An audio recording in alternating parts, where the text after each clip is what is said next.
प्रयागराज के चर्चित Umesh Pal shootout case का आज 20वां दिन है। हालांकि जांच एजेंसियों को 20 दिन बाद भी कोई खास कामयाबी नहीं मिल पाई है। अभी तक ना तो एक भी नामजद आरोपी को गिरफ्तार किया जा सका है और ना ही एक को छोड़कर किसी शूटर को पकड़ा जा सका है। इस मुद्दे पर हमारे साथ बात करने के लिए पूर्व कैबिनेट मंत्री और इलाहाबाद पश्चिमी सीट से विधायक सिद्धार्थनाथ सिंह जी हैं। 20 दिन हो गए हैं, जांच एजेंसियों के अब तक कोई खास कामयाबी नहीं मिल पाई है। देखिए, जांच एजेंसी को बहुत बड़ी कामयाबी मिली है और हम किस प्रकार से उसको देख रहे हैं इसको समझना चाहिए। बड़ा कांड हुआ।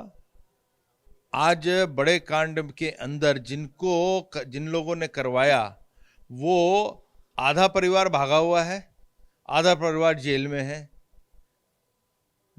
और जिस परिवार ने करवाया उसके दो जो मुखिया हैं, बड़े और छोटे, एक साबरमती जेल से घबरा रहा है यहाँ आने को, एक बरेली जेल में बैठा है वो घबरा रहा है, याचिका लगा रहा है। जो बेगम है वो भाग खड़ी हुई है। तो जिसका परिवार भागा तो इकबाल है किस चीज का? कानून व्यवस्था का। और ये कार्रवाई ठोस कार्रवाई है, सकारात्मक है, संवैधानिक है, जिसके कारण ये डर बैठ गया है और कानून अपने तरीके से काम कर रहा है। जांच एजेंसी कर रही है, सुराग बहुत मिल रहे हैं। उसके आधार पे आप देखेंगे, पहले भी प्रश्न उठाया था, 2 दिन हो गए, 4 दिन हो गए, उसके बाद अरे बड़ी भारी कामयाबी हो गई। मैंने तो आपको भी सुना था, बहुत बड़ी कामयाबी आपने बताया था। तो आज उसको सरकार जो है कानून व्यवस्था को काम करने, पुलिस अपना कर रही है और मुझे पूरी उम्मीद है जो अपराधी हैं उनको सही जो कानून के तहत काम है उनको उस जगह तक की पहुंचाएगी। लेकिन जो माफिया नामजद हुआ है उसके बेटे पर 5 लाख रुपए का इनाम है, वो पकड़ा नहीं जा सका है। उसकी पत्नी पर 25,000 रुपए का इनाम है, वो भी पकड़ी नहीं जा सकी है। आप चिंता नहीं करिए, कानून अपना काम करेगा, अपने तरीके से करेगा, अपने समय पे करेगा और करेगा जरूर। ऐसा तो नहीं कि इस पूरे मामले में अब केंद्रीय एजेंसियों की मदद लेंगे आप लोग? नहीं, अभी तक कोई ऐसी कोई उत्तर प्रदेश की सरकार अच्छा कार्य कर रही है, ना कोर्ट बोल रहा है ना कोई बोल रहा है, तो आप मीडिया को क्यों बोलना चाहिए? अच्छा, इस पूरे मामले में जो बुलडोजर एक्शन हुआ था उस पर विपक्षी पार्टियों ने तमाम सवाल उठाए थे और अचानक बुलडोजर की जो कार्रवाई है वो बंद भी हो गई है। नहीं, कार्रवाई जो है वो समय समय पे चलती है और ये कार्रवाई जो है किसी चीज से प्रेरित नहीं होती है, पूर्वाग्रह से नहीं होती है। कानून का जो अथॉरिटीज होती हैं, जैसे प्रयागराज डेवलपमेंट अथॉरिटी है, उसके तहत कोई उल्लंघन हुआ है तो उनको कार्रवाई करने का हक है, कानून के तहत करने का हक है, वो करते हैं। और वो किसी ने और किया है तो आप देखेंगे वो उस पर भी फिर होएगा, मगर वो एक प्रक्रिया है, उस प्रक्रिया को वो पूरा करते रहेंगे। अच्छा, उमेश पाल के जो परिवार वाले हैं वो काफी दुखी हैं। उन्होंने सिर्फ प्रतीकात्मक तौर पर शांति पाठ किया, 13वीं नहीं की, जो भोज होता है भोज तक नहीं किया। उनका कहना है कि जब तक लोग पकड़े नहीं जाएंगे, जब तक इंसाफ नहीं होगा, तब तक हमें ठंडक नहीं मिलेगी।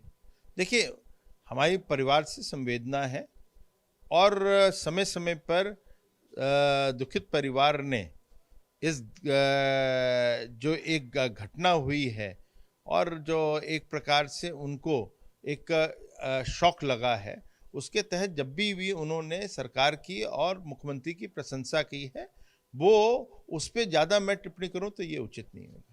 अच्छा, आप जब गए परिवार वालों से मुलाकात आपने की, उसके बाद से जो है उनका ये तो कहना है कि कार्रवाई नहीं हो रही है, हम लोग निराश हो रहे हैं, लेकिन मुख्यमंत्री योगी आदित्यनाथ और सरकार पर उनका कहना है कि हमें भरोसा कायम है।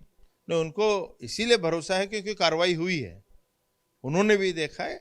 और मैं फिर कहूँगा, ये उचित नहीं होगा मेरी तरफ से कि परिवार के समय, उनके संवेदना के टाइम पे मैं कुछ और बोलूं। अच्छा, समाजवादी पार्टी जो कि उत्तर प्रदेश राज्य स्तरीय पार्टी है, वो पश्चिम बंगाल में जा करके 3 दिनों की राष्ट्रीय कार्यकारिणी की बैठक करने जा रही है। क्या मायने इसके निकाले? नहीं, साफ दिखता है कि समाजवादी पार्टी को समझ आ गया है कि उत्तर प्रदेश में उनकी कोई जगह नहीं है और यहाँ पे तो अब उनकी कार्यकारिणी करने के वो लायक भी नहीं है, इसलिए वो पश्चिम बंगाल जा रहे हैं। क्योंकि समझौता है उनका ममता जी से, तो इसलिए वो वहाँ तक ही जा रहे हैं। मगर उत्तर प्रदेश में कार्य समिति करने की उनकी क्षमता तो छोड़िए, उनको जगह भी नहीं दिख रही है, इसलिए वो वहाँ जा रहे हैं। ऐसा तो नहीं कि वो भारतीय जनता पार्टी के खिलाफ समाजवादी पार्टी, अखिलेश यादव और ममता बनर्जी मिलकर एक गठजोड़ तैयार करने की कोशिश में हो? उन्होंने महागठबंधन तो बनाया था 2019 में, 2017 में पहले बनाया था, और कहना नहीं चाहिए राजनीतिक मुंह की खानी पड़ी थी उनको, तो किसी कोई भी गठबंधन बना ले। गठबंधन गणित नहीं है, जो गणित है वो एक ही है, वो जनता और पॉलिटिकल पार्टी का है, और वो भारतीय जनता पार्टी और उसके शीर्ष नेतृत्व के साथ बना हुआ है, मोदी जी के साथ।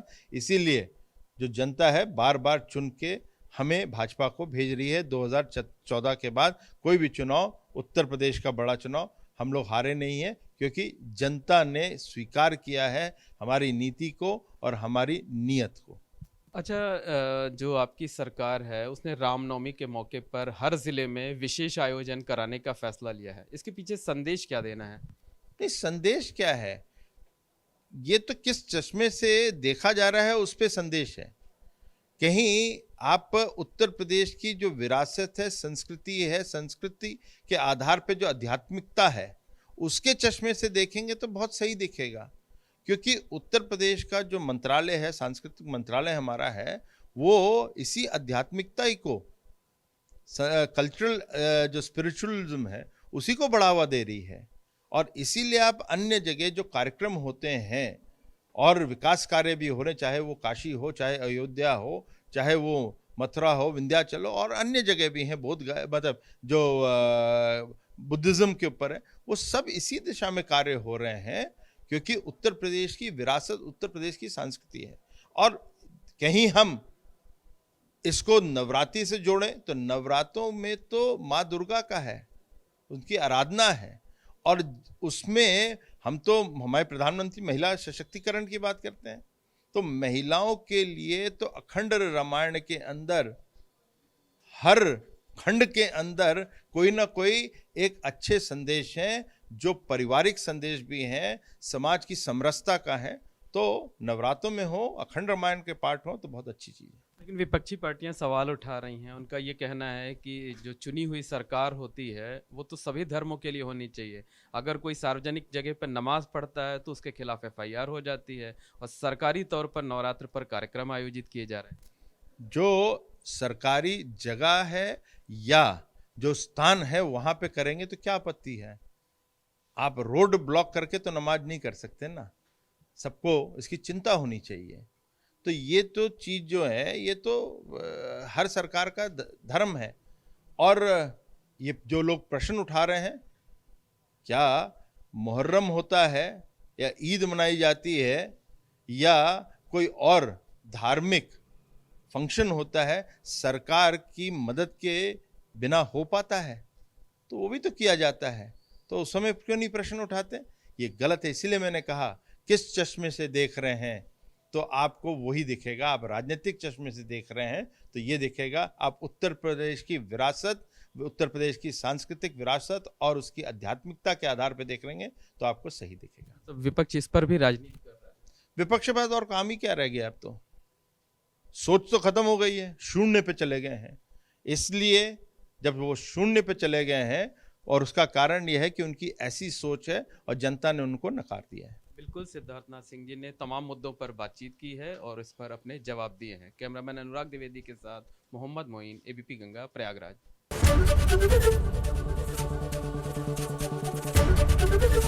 ABP गंगा, खबर आपकी, जुबान आपकी।